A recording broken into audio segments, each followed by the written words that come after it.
সম্প্রদায়ের একটা বার্ষিক তাদের উৎসব। এটা কি পূজা বলে? দুর্গা পূজা। তো আমাদের দেশে আলহামদুলিল্লাহ হিন্দু আছেন, বৌদ্ধ আছেন, খ্রিস্টান আছেন, মেজরিটি আমরা মুসলিম।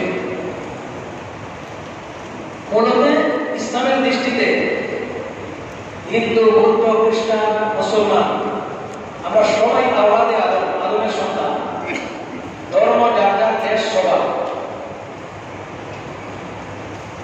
তবে দুঃখজনক বড় সত্য, তথাকথিত কিছু নাস্তিক মুরতাদ আছে এবং এক পেশে কিছু সাম্প্রদায়িক লোক আছে যারা হিন্দু মুসলমানদের ভিতরে দাঙ্গা লাগিয়ে দিতে চায় এবং এই কথা প্রচার করে যে ইসলাম এবং মুসলমানরা হচ্ছে সাম্প্রদায়িক, অন্য সম্প্রদায়কে সহ্য করতে পারে না। ইসলামের সাম্প্রদায়িক সম্প্রীতির কত উজ্জ্বল দৃষ্টান্ত আছে সেটা তারা না দেখে বরং আমাদেরকে দোষারোপ করে বিধর্মী আর মুসলমানদের ভিতরে মারামারি হানাহানি লাগাতে চায়। আলহামদুলিল্লাহ 5 তারিখের অভ্যুত্থানের পরে এই প্রচেষ্টা ব্যক্ত হয়েছে এবং এই দেশের আলিম উলামা, মসজিদ, মাদ্রাসা এবং আমিরে জামাত সহ বলেছেন যে আপনারা এই দেশের হিন্দু হওয়ার কারণে নিজেকে মাইনরিটি ভাববেন না। ইসলামের মেজরিটি আর মাইনরিটি বলতে কিছুই নাই। আপনারা এই দেশের নাগরিক এবং এই দেশের মানুষ।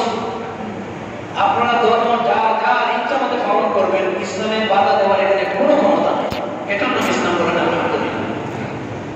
মুআজ্জাজ হাজির کرام, আমি কোরআনে কারীমের একটা আয়াত তেলাওয়াত করেছি। আল্লাহ তাআলা দেখেন কি বলছেন, এটা আমাদের সবার জানা দরকার, আমাদের আদর্শ দেখিয়ে দেওয়ার দরকার। ইসলাম পৃথিবীতে প্রতিষ্ঠিত হয়েছে আদর্শের বদৌলতে। আজও পৃথিবীতে ইসলাম আছে, কিয়ামত পর্যন্ত টিকে থাকবে বিশ্ব নবীর চরিত্রের বদৌলতে। ঠিক কিনা বলেন? ইসলাম আসে নাই কোনো দাঙ্গার মাধ্যমে, ইসলাম আসে নাই তরবারের মাধ্যমে, ইসলাম আসে না কোনো গায়ের জোরের মাধ্যমে, বরং ইসলাম প্রতিষ্ঠিত হয়েছে আজও আছে রাসূলুল্লাহর চরিত্রের বদৌলতে। আজকে সমাজে সব আছে কিন্তু চরিত্রের অভাব। আমরা আমাদের মুসলিম ভাইদের কাছে সুন্দর চরিত্র তুলে ধরলে আমাদের চরিত্র দেখে আলহামদুলিল্লাহ অনেকে ইসলাম ধর্ম ইতিমধ্যে গ্রহণ করেছে এবং গ্রহণ করতে বাধ্য হবে। ঠিক কিনা বলেন? আল্লাহ তাআলা কি বলছেন? আল্লাহ কোরআন বলেন, ওয়ালা তাসুব্বুল্লাযীনা ইয়াদউনা মিন দুনিল্লাহি ফায়াসুব্বুল্লাহা আদওয়ান বিগাইরি ইলম। তোমরা তাদেরকে গালমন্দ দিও না, দোষারোপ করো না। নিষেধ করছেন কে? আমার সাথে একটু জবাব দেন। নিষেধ করছেন কে? তাদেরকে গালমন্দ দিবেন না, দোষারোপ করবেন না যারা আল্লাহ ছাড়া দেব দেবতার দাসত্ব করে। তাহলে আল্লাহ ছাড়া দেব দেবতার দাসত্ব করে হিন্দুরা, অন্য সম্প্রদায়, তাদের আকীদা, তাদের বিশ্বাস, তাদের দেব দেবতা। আমরা অবশ্য বিশ্বাস করি কার উপরে? আমরা তাওহীদবাদী, একত্ববাদ। আমরা আল্লাহর একত্ববাদের উপরে বিশ্বাস স্থাপন করেছি। কিন্তু আল্লাহ তাআলা দেখেন কত গুরুত্বপূর্ণ কথা বলেছেন, তোমরা ওদেরকে দোষারোপ করো না, গালমন্দ দিও না যারা আল্লাহ ছাড়া দেব দেবতার দাসত্ব করে। ফায়াসুব্বুল্লাহা আদওয়ান বিগাইরি ইলম।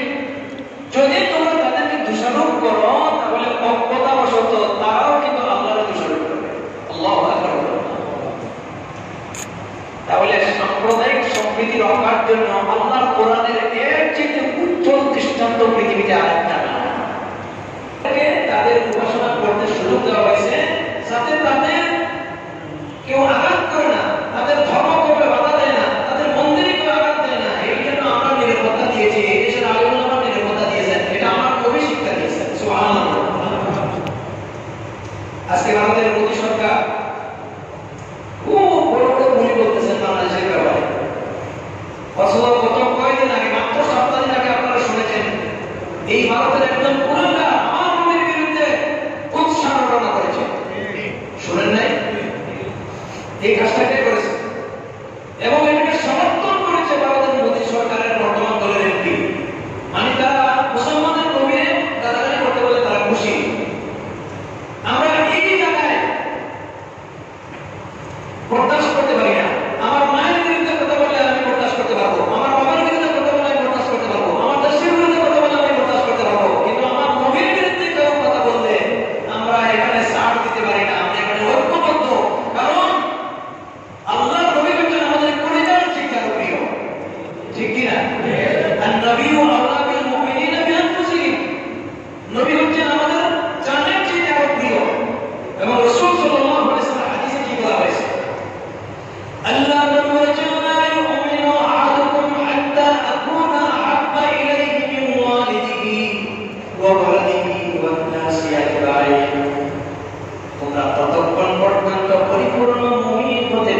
মা বাবা, তোমাদের পরিবার পরিজন, এমনকি তোমাদের প্রাণের চাইতে আমি রাসূলুল্লাহকে মহব্বত করবে না, ততক্ষণ পর্যন্ত প্রকৃত ঈমানদার হতে পারবে না। আমরা রাসূলকে মহব্বত করি আমাদের প্রাণের চাইতে, ঠিক কি না?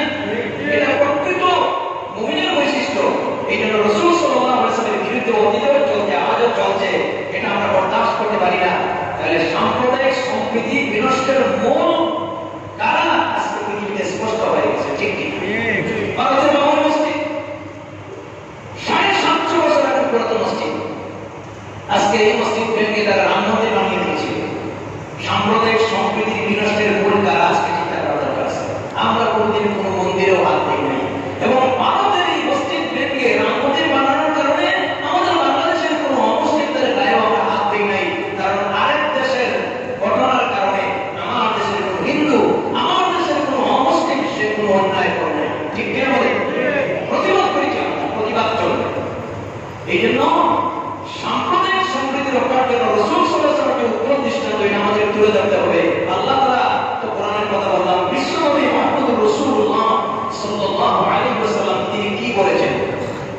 আল্লাহ রাসূলের জীবনের 27টা যুদ্ধে তিনি সেনাপতির দায়িত্ব পালন করেছেন, কিন্তু যুদ্ধে যাওয়ার তিনি ঘোষণা দিয়েছেন, খবরদার তোমার লড়াই হবে তাদের সঙ্গে যারা তোমার প্রতিপক্ষ, ময়দানে যারা সরাসরি লড়াই করতে আসবে তাদের সাথে লড়াই হবে। খামোখা কোন অমুসলিমদের গায়ে হাত দেওয়া যাবে না, কোন নারীর গায়ে হাত দেওয়া যাবে না, কোন শিশুর গায়ে হাত দেওয়া যাবে না, এমনকি বগদার ছায়াদার বৃক্ষকে কেটে দেওয়া যাবে না। আল্লাহু আকবার বলেন, আল্লাহু আকবার বলেন। শুধু তাই না, বদরের যুদ্ধ সবচেয়ে বড় যুদ্ধ। এই যুদ্ধে মুসলমানদের সংখ্যা ছিল মাত্র 313 জন, কাফিরদের সংখ্যা ছিল হাজার খানিক। কাফিরদের সংখ্যা কত ছিল? হাজার খানিক। সেখানে 70 জন কাফিরদেরকে বন্দী করা হয়েছিল। ইসলামের নবী বললেন, তোমরা এদেরকে যার যার বাড়িতে নিয়ে মেহমানদারি করো। পরবর্তীতে তারা বলতে পারতে হয়েছেন যে আমরা মুসলমান